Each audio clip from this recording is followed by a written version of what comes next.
अस्सलाम वालेकुम फ्रेंड्स, मुझे उम्मीद है कि आप सब ठीक होंगे और खैरियत से होंगे। तो फ्रेंड्स, आज हम करेंगे पालक की हार्वेस्टिंग। उससे पहले मैं आपको अपने गार्डन की थोड़ी सी अपडेट दे देती हूँ। तो ये देखिए, ये है हमारा टमाटर का पौधा। तो प्लांट्स लगे हुए हैं और इसमें काफ़ी सारी फ्लावरिंग भी आ चुकी है और छोटे छोटे टमाटर भी आ चुके हैं। उसके भी साथ साथ अपडेट देते रहेंगे।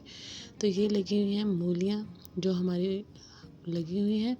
ये मूलियाँ भी बहुत छोटी हैं, इस वजह से हम इसको भी हार्वेस्टिंग नहीं करेंगे। इसकी भी वीडियो बनाएंगे, उसके आपको मूलियाँ भी हार्वेस्ट करके दिखाएंगे। काफ़ी सारी लगी हुई हैं, कुछ तो उग भी चुकी हैं, एक तो हमने ट्राई भी की थी। ये जो गमला है ये मैंने हाथ से बनाया था खुद, और इसके अंदर प्यारा सा फ्लावरिंग वाला प्लांट लगाया था।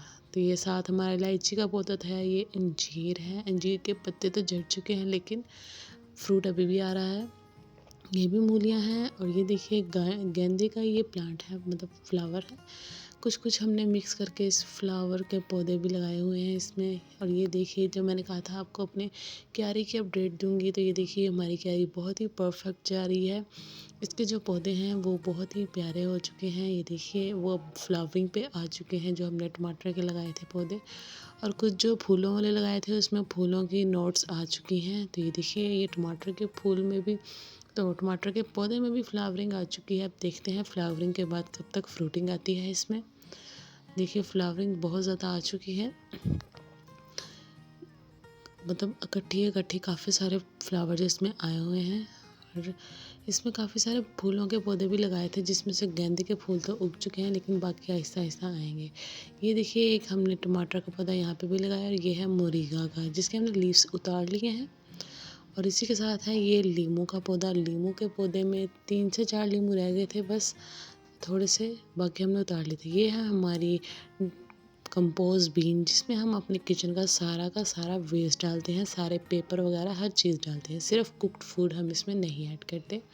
ये देखिए, एक लीमू ये रह गया था और एक ये, और एक इसके अलावा और है लीमू हो रहा था। बाकी हम सारे लीमू उतार लिए थे, सिर्फ ये लीमू वैसे ही कहीं रह गए थे। इसको भी हम ज़रूरत पड़ने पे उतार लेंगे। उसी के साथ ये देखिए, यहाँ पे भी मूलियाँ लगी हुई हैं और ये एक छोटा सा प्यारा सा गेंदे का फूल यहाँ पर भी खिल चुका है। ये बहुत ही फ्रेश है, ये कल, आज या कल खिला था। अब इसी के साथ ये छोटे छोटे पनीरियाँ और छोटे छोटे प्लांट्स जो हैं ये भी हैं। अब हमें हमें इसको भी किसी भी जगह पे एडजस्ट करना है।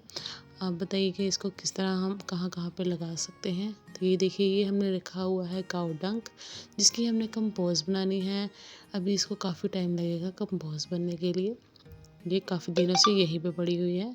ये है हमारी पालक जो हमने एक छोटे से बॉक्स में लगाई है। ये है एलोवेरा। एलोवेरा हमारे पास बहुत ज़्यादा है। ये एलोवेरा के बीज भी लगे हैं, जेट प्लांट है इसी के साथ, बहुत बड़ा हो चुका है।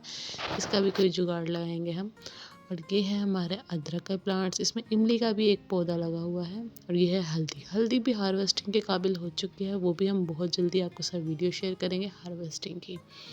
तो ये देखिए, जो हमारी साग था, अब हमने इसको हार्वेस्ट करना है। ये देखिए, लश ग्रीन कलर का साग हो चुका है हमारा। ये ज़ोर ज़ोर से कह रहा है कि मुझे हार्वेस्ट कर लिया जाए। अब हम इसे करेंगे हार्वेस्ट। तो ये देखिए, अब हार्वेस्टिंग स्टार्ट हो चुकी है। हमने इसके सिर्फ 2 से 3 इंच हमने इसको रख के काट के साग हार्वेस्ट करना है। हमने इसको जड़ों समेत नहीं उतारना, ताकि इसलिए ताकि कि हम इसको 1 से 2 बार मज़ीद हार्वेस्ट कर सकें साग को। और जो ऑर्गेनिक साग होता है उसको आप, इससे पहले भी हम एक दफ़ा इसको पका चुके हैं अपने किचन में। बहुत ही डिफरेंट टेस्ट होता है इसका, बहुत ही मज़ेदार टेस्ट होता है इसका। आप भी एक दफ़ा ज़रूर ट्राई करिएगा अपने गार्डन में, अपनी छत पर, या जहाँ भी थोड़ी बहुत जगह है वहाँ पे साग को ज़रूर लगाइएगा। और जब हार्वेस्ट करेंगे तो आपको इतनी खुशी मिलेगी कि जैसे आपने पता नहीं कोई बहुत बड़ा काम किया हो। तो ये देखिए, ये हार्वेस्टिंग कंप्लीट होने को है और ये हो चुकी है। कुछ इस तरह का हार्वेस्टिंग करने के बाद व्यू है हमारा। अब हमने इसके अंदर डालनी है किचन कंपोस्ट और काऊ डंग कंपोस्ट हमने इसमें डालनी है, ताकि जो हमारे बाकी का 1 से 2 बार हार्वेस्ट होने के लिए जो हमारा है साग, वो अच्छा न्यूट्रिएंट्स वाला हो, ताकि ये जल्दी जल्दी बड़ा हो जाए, ताकि हम अगली बार जल्दी इसको हार्वेस्ट करें। तो ये देखिए, हार्वेस्टिंग करने के बाद मैं आपको अपनी हार्वेस्टिंग नहीं, ये जो कंपोस्ट डालने के बाद मैं आपको हार्वेस्टिंग अपनी दिखाती हूँ। तो ये देखिए, ये हमारा साग जो है बहुत ही प्यारा, इतना सारा साग हो चुका है और ऑर्गेनिक साग है। इसको पकाने में बहुत मज़ा आएगा। ऑर्गेनिक बिल्कुल केमिकल से पाक साग है। अगर आप भी इस तरह का साग उगाना चाहते हैं तो हमारी वीडियोस को देखिए और उनके साथ वीडियोस को देख के अपने घर पे साग उगाएं और उसका लुत्फ़ उठाएं। अगर आपको मेरी वीडियो पसंद है, वीडियो को लाइक करें, मेरे चैनल को सब्सक्राइब करें।